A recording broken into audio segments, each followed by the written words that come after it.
नमस्कार, राम राम। मैं आपका अपना साथी नीरज उपाध्याय। आप देख रहे हैं हॉट 24 न्यूज। वकीलों की हड़ताल से अदालतें हो गई ठप। सड़कों पर दिखाई दिया सरकार के खिलाफ वकीलों का गुस्सा। आखिर ऐसा क्या हुआ कि वकीलों को सड़कों पर उतरना पड़ा और सरकार के खिलाफ धरना प्रदर्शन करना पड़ा? चलिए आपको पूरा मामला दिखाते हैं कि अदालतें क्यों ठप हो गई और सड़कों पर वकील क्यों उतरे। देखिए हमारी पूरी रिपोर्ट। 7 दिन से तो सुना नहीं किसी ने, वो एक दिन की बात करते हैं। अरे ये इनके सरकार के खाने के दांत और हैं, दिखाने के दांत और हैं। ये बहरी गूंगी सरकार है, ये आसानी से सुनती नहीं है। ये हमारे किसानों की बात नहीं सुनी इन्होंने कितने साल तक, बताइए ना। नौजवानों की बात नहीं सुनते। नौजवानों जब अगर अधिकार लेने जाते हैं डंडा बरसाते हैं उन पे। ये सरकार तानाशाही सरकार हो रही है। अब की बार वकीलों से इन्होंने पंगा लिया। गले से बैंड उतार के पट्टा डालने का काम करने की कोशिश हो रही है। वकीलों ने पट्टा डालना सीखा है। वकील पट्टा डालते हैं, डलवाने की ताकत किसी में है ही नहीं। तो अगर किसी को फिर भी हमें समझाना तो आके बता दे इसमें अच्छाई क्या है, हम मानने को भी तैयार है, पर बताएं तो सही। रहा था तो एक हमारे भाई हैं, उन्होंने आके कहा कि आप वन साइड बात बताओ, इसकी एडवोकेट्स एक्ट की कुछ अच्छाई भी तो बताओ। मैंने कहा मुझे नहीं आती भाई साहब, आपको कोई आती है इसकी अच्छाई? जो अमेंडमेंट आ रही है तो कोई बता दे, हम तो ओपन माइंड के लोग हैं। हम वकील हैं, हम ओपन माइंड है हमारा पूरा। मेरी समझ में नहीं आ रही कोई बात कि इस एडवोकेट्स अमेंडमेंट बिल में जो कोई भी अच्छाई मुझे नजर नहीं आ रही है। तो कोई है तो आप लोग आके यहाँ जो हमारी पंचायत लगी है बता दो, हम आपको समझा देंगे कि कोई भी अच्छाई इसमें है ही नहीं, सारी बुराई है। ये वकीलों के गले से बैंड उतार के पट्टा डालने का काम करने की कोशिश हो रही है। वकीलों ने पट्टा डालना सीखा है।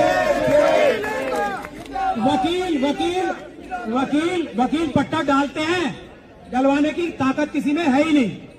तो अगर किसी को फिर भी हमें समझाना तो आके बता दे इसमें अच्छाई क्या है, हम मानने को भी तैयार है, पर बताएं तो सही। हमें मुझे नजर नहीं आ रही है एक भी अच्छाई इसमें, एक भी। मुझे एडवोकेट्स प्रोटेक्शन एक्ट में अच्छाई नजर आ रही है, उसके बारे में कोई बात ही नहीं कर रहा। ये तो गया डस्टबिन में, ये बिल तो गया डस्टबिन में। अब हम जब उठेंगे जब हमारा एडवोकेट्स प्रोटेक्शन एक्ट वो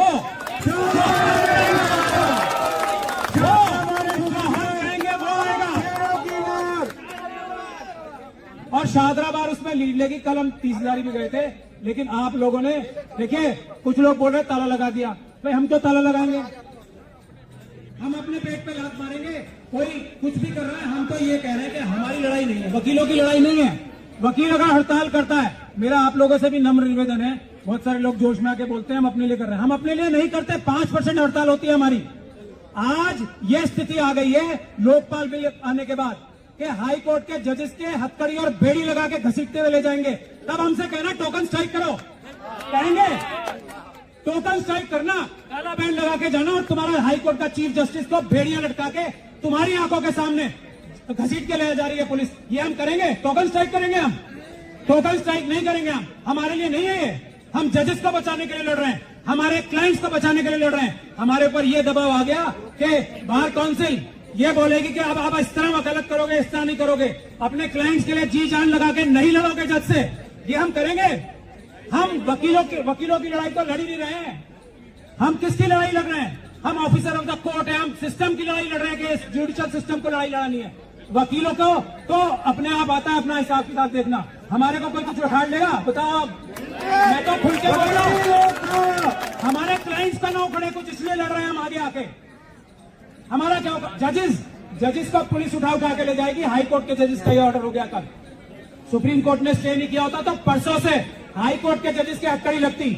हम उनके लिए लड़ रहे हैं, हाई कोर्ट के जजेस के लिए। ये जजेस को समझना चाहिए। हम अपने वकील हैं, वकीलों के साथ क्या हो? ये वकील हैं जो गद्दार है ना, उनको आइडेंटिफाई करके हम सजा देना भी जानते हैं। हमारे बीच के भी जो गद्दार है हमें पता है सब। इसीलिए तो एक बार मनन कुमार मिश्रा जी से हम चाहते हैं, हमें समझा तो दें क्या बिल से दिक्कत है आपको या कुछ पॉइंटों से दिक्कत है? पूरा एक बात बताओ, हमने मांगा था एडवोकेट्स प्रोटेक्शन एक्ट, ये वकीलों की डिमांड थी, और हमें प्रोटेक्शन देने के अलावा हमारी गर्दन ही काट दी।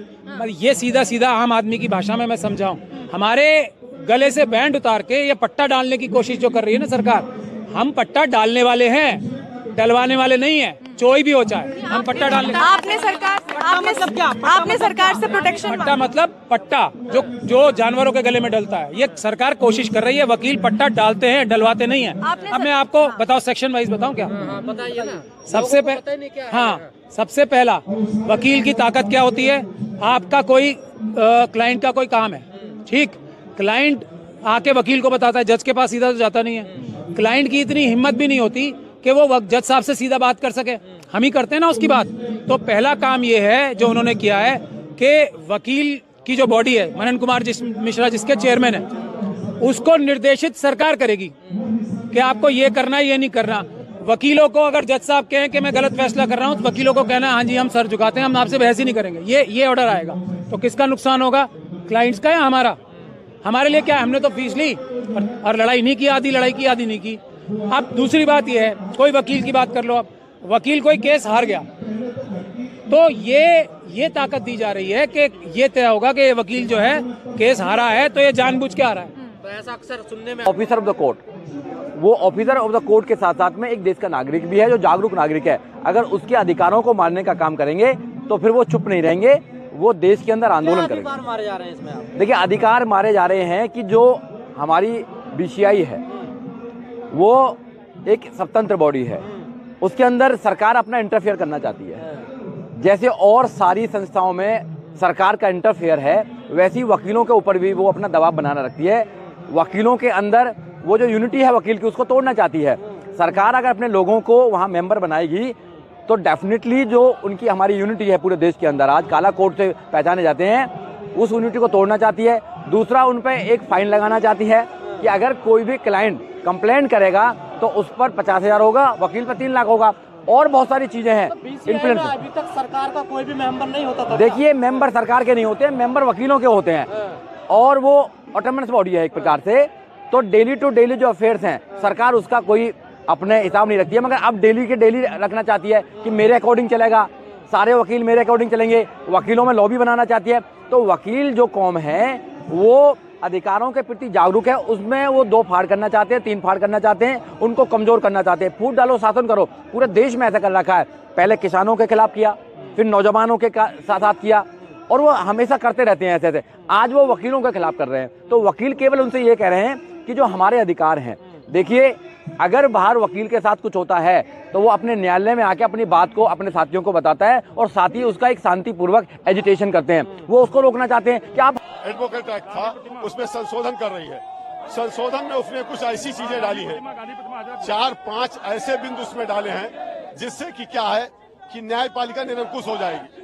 न्यायपालिका के ऊपर किसी भी तरीके की कोई बाउंडेशन नहीं रहेगी। यह अधिवक्ता ही जो है ये न्यायपालिका को भी बांध के रखता है। कानून में इसी तरीके की व्यवस्थाएं की गई थी। जब बाबा साहब ने ये कानून बनाया था तो सब पे अंकुश लगाने के हिसाब से कानून बनाया था कि जिसमें कि कोई भी आदमी स्वतंत्र न रहे और सब पे कहीं न कहीं वो रहे।